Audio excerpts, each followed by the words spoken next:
and welcome back to There's Danger Here. I'm Leilani, and today I'm going to bring you a pretty infamous case out of Houston, Texas that highlights the need for people to pay attention to mental health, symptoms, cries for help, and how a person's really doing. So, let's get into it, shall we?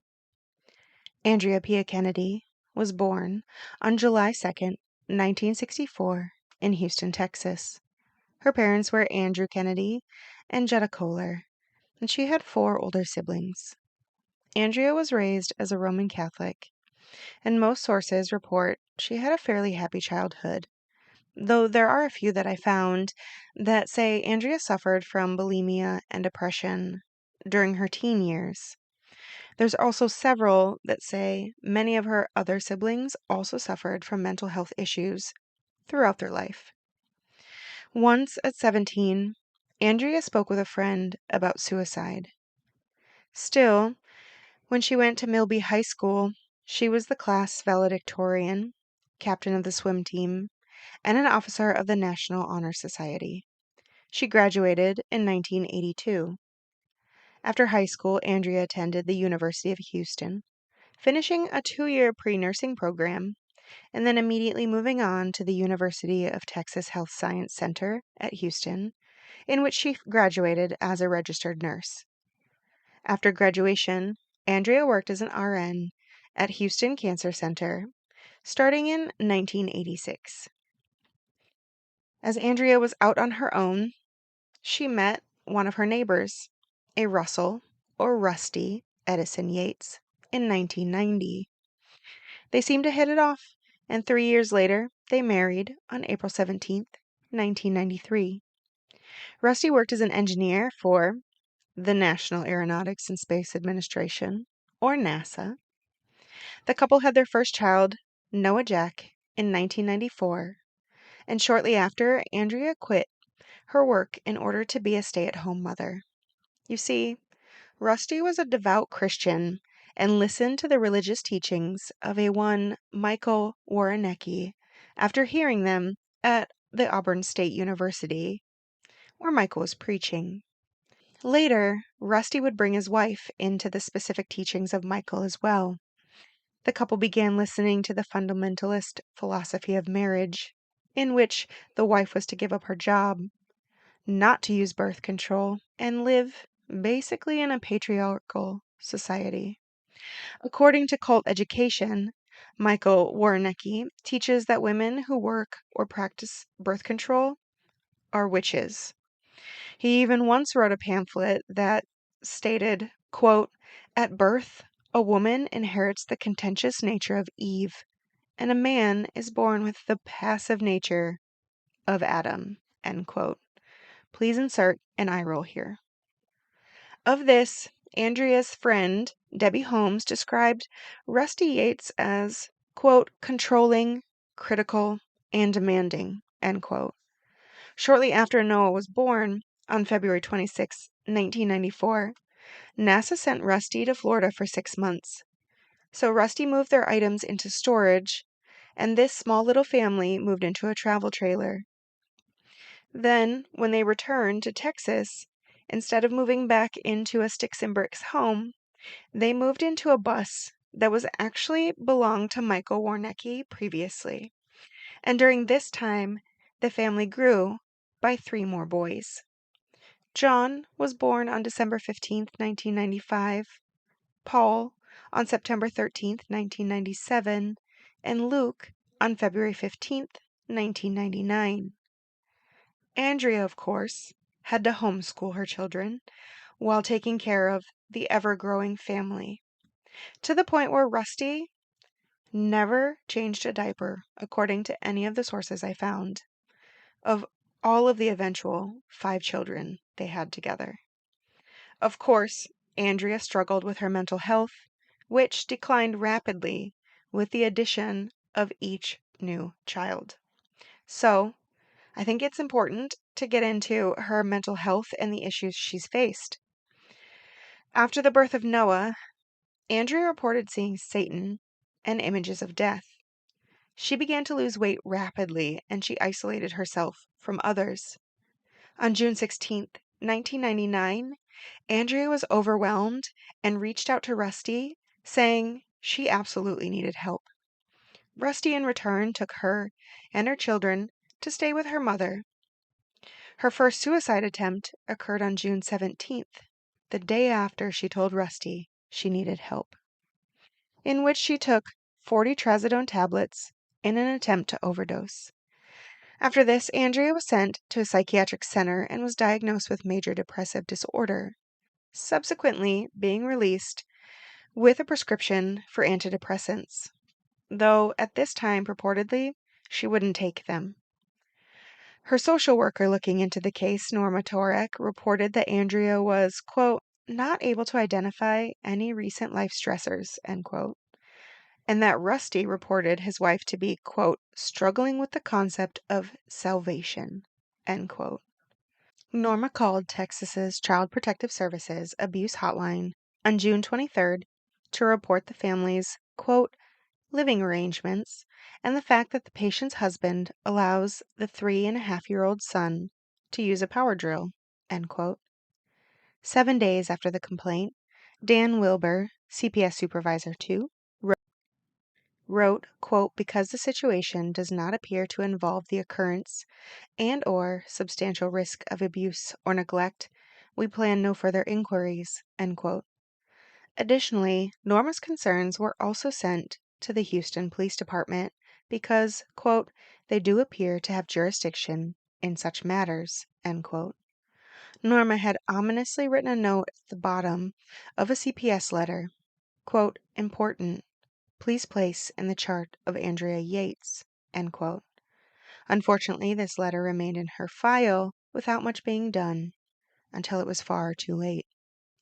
Now, sources vary on this, but either 4 days later, on July 21st, 1999, or 3 weeks later, Andrea threatened to slit her own throat with a knife. She was found in the bathroom by family. She subsequently fell into a catatonic state and required further hospitalization. This time, she was admitted to Memorial Spring Shadows Glen Hospital under the care of psychologist James P. Thompson.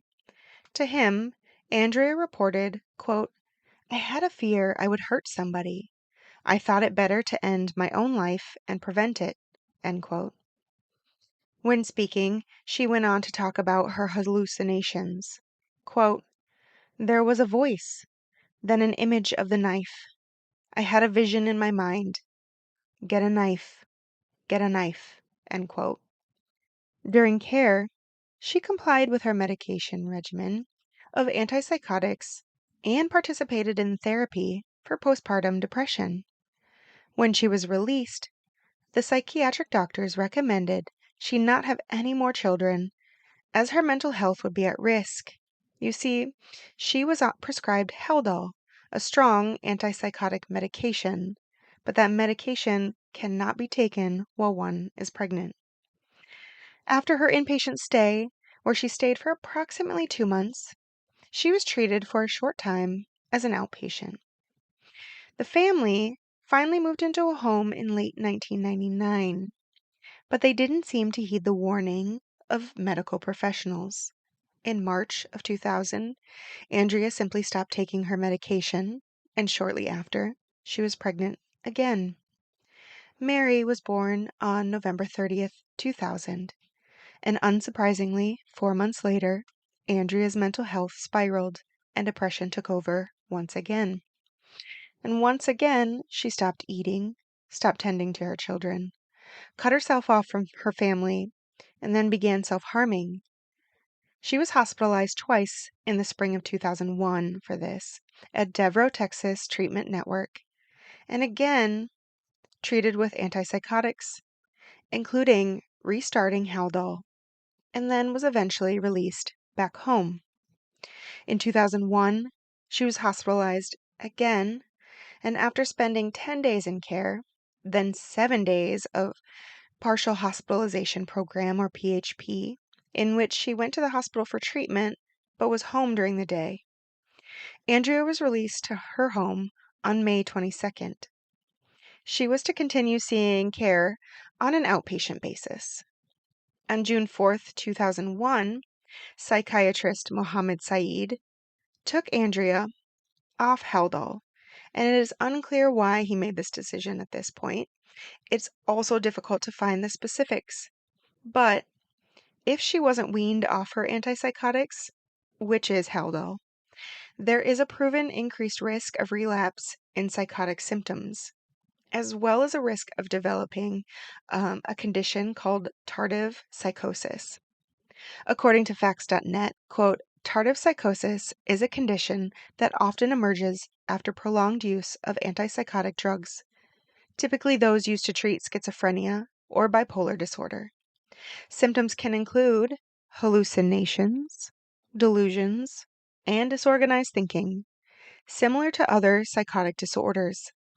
Unlike other forms of psychosis, tardive psychosis may not improve even after stopping the medication that caused it. End quote. Still, she met with her psychiatrist as an outpatient on June 18th, 2001, and at this time, there were no red flags. On June 20th, 2001, however, the day started much as any other. Rusty left for work, probably not worrying much about the day, as Andrea's mother was supposed to come over within the hour of him leaving. But then, a phone call shattered her community. The then 37-year-old Andrea called 911. Her children were all dead. Andrea had given her children a bath, first drowning 2-year-old Luke, followed by Paul 3 and John 5.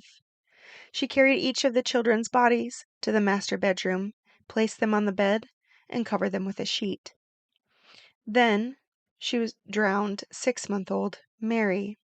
As she did so, Noah, who was 7 at the time, confronted her. Quote, "What's wrong with Mary?" End quote, he asked, and then, probably upon realizing what she was doing, tried to run. Andrea chased Noah through the house. She ended up dragging him to the tub and drowned him alongside his dead sister. According to her, she had to use more force with him, and his head came over the water several times before she was able to complete the act. After murdering her last child, Andrea put those two in the bed and covered them up, cradling Mary in Noah's arms. After getting off the phone with 911, Andrea made a second call about 8 minutes later, this time to Rusty, asking him simply to come home. When he asked if anyone was hurt, she reportedly stated, quote, "Yes, the children, all of them," end quote. Andrea was immediately arrested for the murder of her children. She confessed, giving all the details to police, in which she reported that she killed the children to save them from hell. During her time in jail, it is also reported that she was suffering from hallucinations, and she would speak gibberish at times. Often she would pick at her head, believing that she was branded with the number 666 on her scalp. A doctor within the jail diagnosed her with cacodemoniomania. The diagnosis meant that Andrea believed she was possessed by an evil spirit. Professionals also believed that these delusions were made worse by the teachings of Michael Warrenecki. According to the Cult Education, there is a strong connection between Andrea, her declining mental health prior to the murders, and Michael Warrenecki, that her delusions aligned with the preachings of Michael, proven through correspondence between the two, culminating in her first suicide attempt in 1999. Susie Spencer was able to read the correspondence and says of it, quote, "I think he was a big influence on her.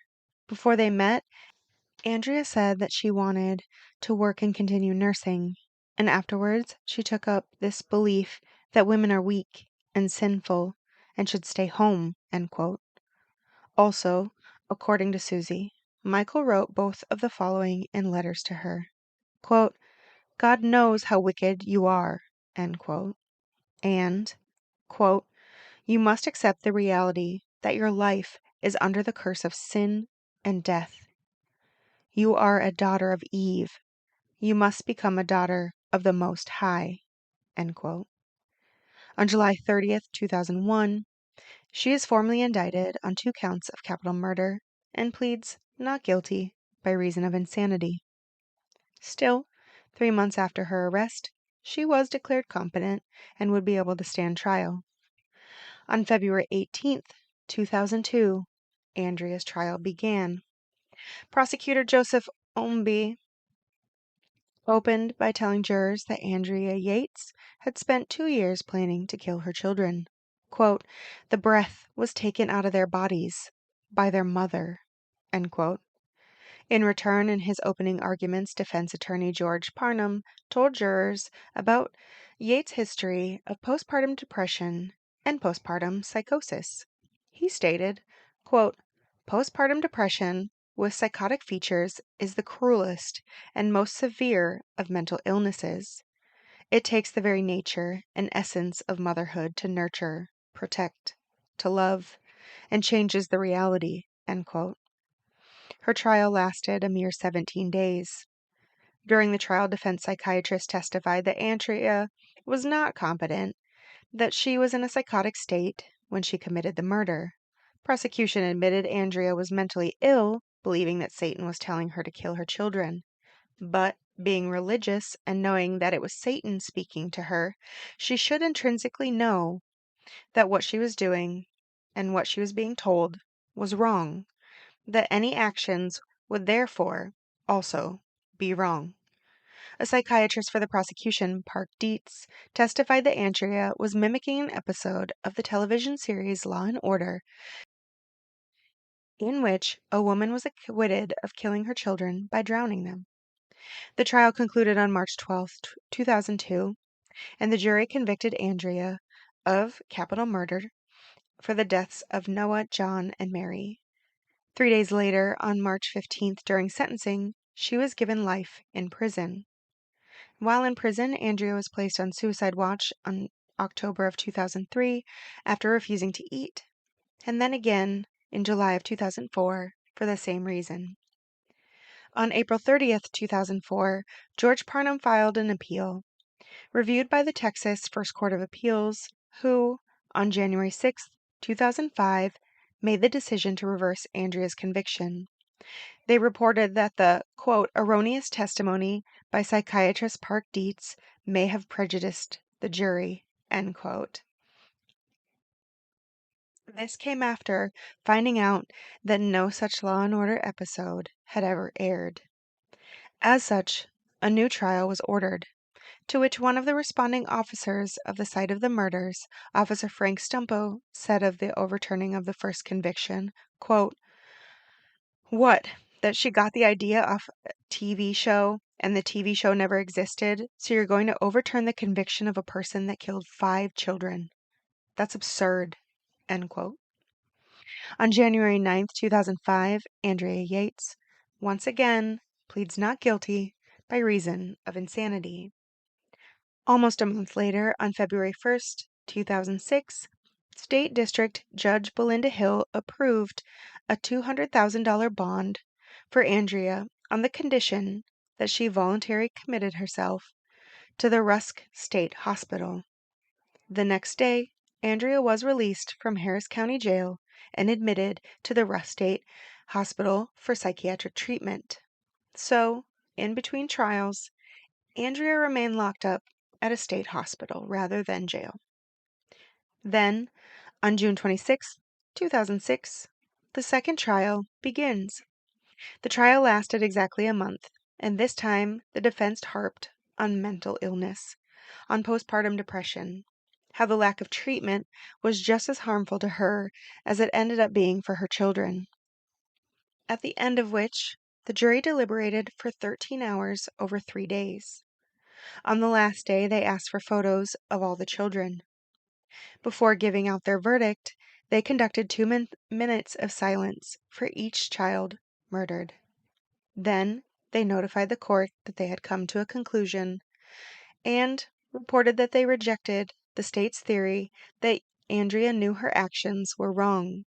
July 26, Andrea was found that her plea was adequate and she was not guilty by reason of insanity.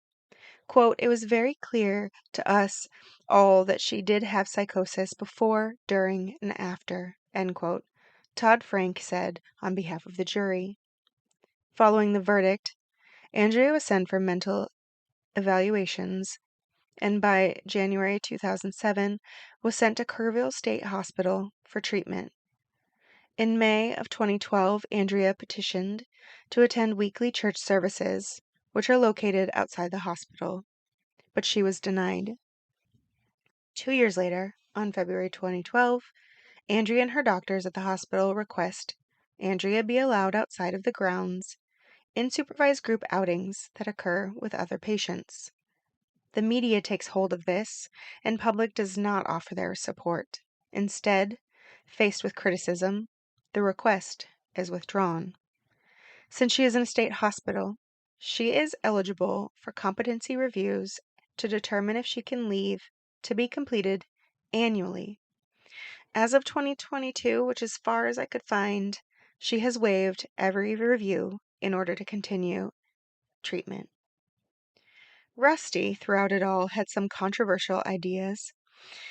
He openly reports that he doesn't hate Andrea for the events, and while he is saddened, he believes her mental state is to blame and that she too is a victim. But still, by March of 2005, Rusty does divorce Andrea. And that is the unfortunate case of Andrea Yates and the murder of her 5 children. The effect of mental health and mental health illnesses seem obvious here. She does get treatment for many years, but still, it is clearly not enough.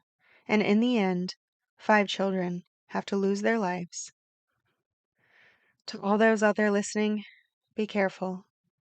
It's a dangerous world we live in.